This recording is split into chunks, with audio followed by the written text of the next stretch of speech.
So you've had such an incredible career, such an amazing career. Do you sometimes say to yourself, wow, I mean, is it an incredible ride for you? It's extraordinary. Yeah. I'm really one of those people who everyone thought I was just urban, but my background is military, urban, and rural. And so I learned equilibrium. And there are times where, am I an actor because of celebrity and money, or are you an actor because of the passion of craft? What happened was, I was just trying to get into school, and there weren't any film schools. There were 4 film schools in the country at that time when I graduated in '67. Yeah. NYU, Northwestern, UCLA, and USC. There was nothing in Colorado, and I grew up in Colorado, Wyoming. My family's from the Black West, so I kind of felt grounded and safe there. But I loved movies. My first movie was Godzilla, the rubber tail bouncing back and forth and eating people in taxi cars in Japanese, cities. Yeah. And Spin and Marty, and Sky King and Penny, all the great shows on TV.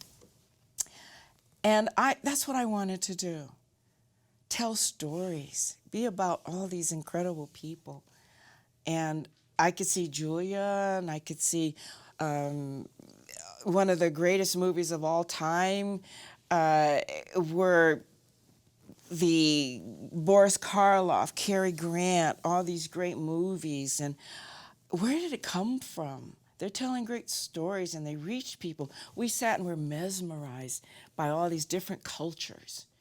And I said, that's what I want to do, and film it, tell the story on film.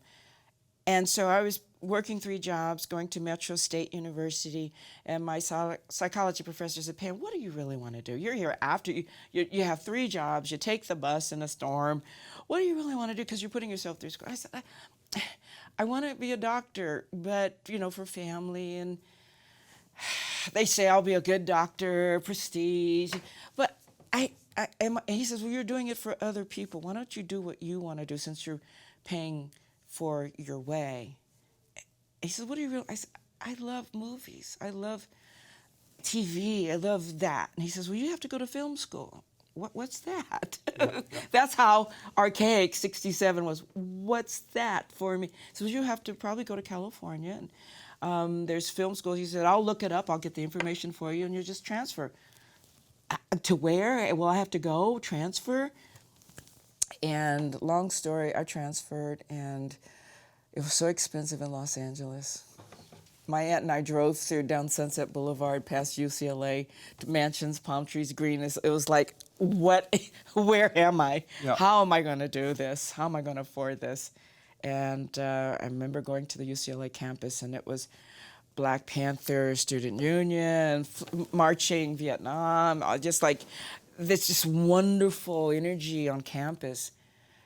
And I said, yeah, I got to try to stay here. When you were doing the blaxploitation movies, first of all, the name blaxploitation, what's the meaning of that word? It's a black film for a black audience. Yeah. And exploitation is guns, profanity, a little nudity in this. And so that was a marketing word invented by 2 black advertising executives at AIP, American International Pictures, that distributed my films. And before I had done my films, Jim Brown, Fred Williamson had done like 20 films, and they didn't call them exploitation. Mm-hmm. But when a woman did it, and she used her guile, her feminine guile, then, the woman is being exploited. And I said, no, I'm taking care of myself. We do this back home. We don't know what you do in the city, but back home, we stop the madness, and we have a different vibe when we come from the country. Like I was telling you, I have to change my carburetors and fuel pumps by myself. Yeah. Because I can't be stranded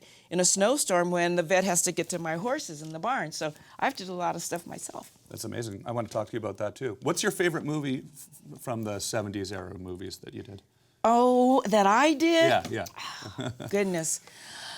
Well, I would think Coffee was the first one, but Black Mama, White Mama was my first comedy. Mm-hmm. And it was the takeoff of the Tony Curtis and Sidney Poitier film, The Defiant Ones, but we did more of the comedic version. And I had moments of comedic just outbursts in the place, just from no makeup, a tattered robe.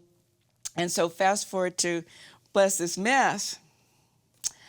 I've passed on a lot of derivative roles, and I could have done it for, you know, my insurance, for my pension, and I didn't need it. I wanted to work, but I said, not fond of this. I won't fit. It's not a good fit.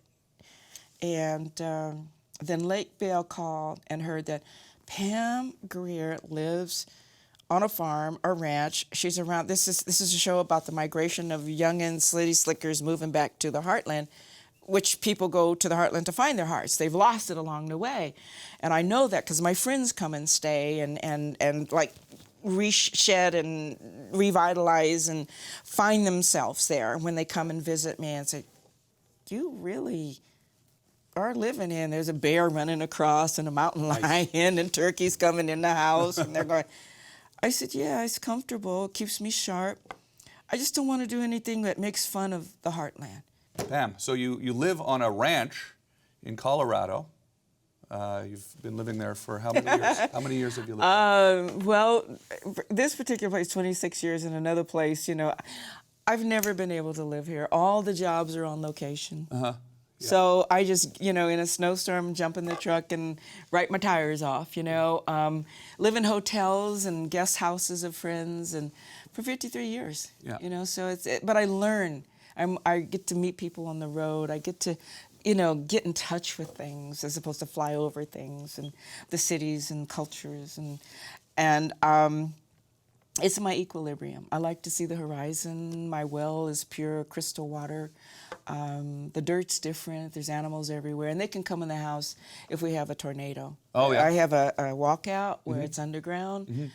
Just hang out by the pool table. You know, I got laminate, so the pee and the poo is easy to clean out. Okay, yeah. I did a prank like that on my parents once. That's a prank? No, it's real I life. filled my parents' house with farm animals. Oh, once. no, you But it was in the didn't. suburbs, and there was no. No, laminate oh floor. yeah. That was a prank. I would have kicked your butt. So, but this, Okay. yeah, well, I think we filmed them kicking my butt too. But this is enough about me, though.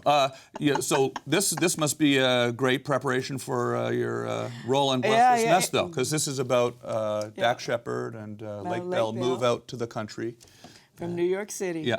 And when Lake called, she had heard that, you know, well, Pam lives what we're writing about. And as you know, being a professional, and you work for time and, you know, your inheritance and your insurance and everything, and like, okay, you don't have a script. You don't have, so I don't know how to help you be successful, and you could change it, and I may not like it, but I committed, and I don't want to do it, and now I look like a bad person. So call me back when you get something written, because I don't know how to help you. And if you're writing it about the heartland, I don't want you to make fun of the heartland. Right. So I said, well, if you just show me something, write something. I said, okay, we're going to fly you here, and we'd love for you to sit down with us and tell us what you do, what you've done. And I said, my family's from the Black West. My great-great-grandmother was a sugar beet farmer. You know, she drove, you know, buck horses with 2 team horses, and she was a hotel owner for the blacks and Chinese that worked on the railroad. You know, so, and this is not in history books. Yeah. You know, this is like, and they go, I said, Pam, please. I said, okay, I'll come, but I'll come after I do my chores. Yeah. So I took my Spanx off for them. So I had a little badonkadonk going, you know, and I did my chores. I go to the tractor, I was raking, so I smelled the part, and I got in the car with my leather gloves in my pocket, and I walked into the corporate offices of the studio, and there I was, early, on time. That's what country folk do. We always show up an hour early. It drives everybody crazy, which they have in the show, by the way. Damn those early people. And they were saying, that kind of looks like Pam Grier.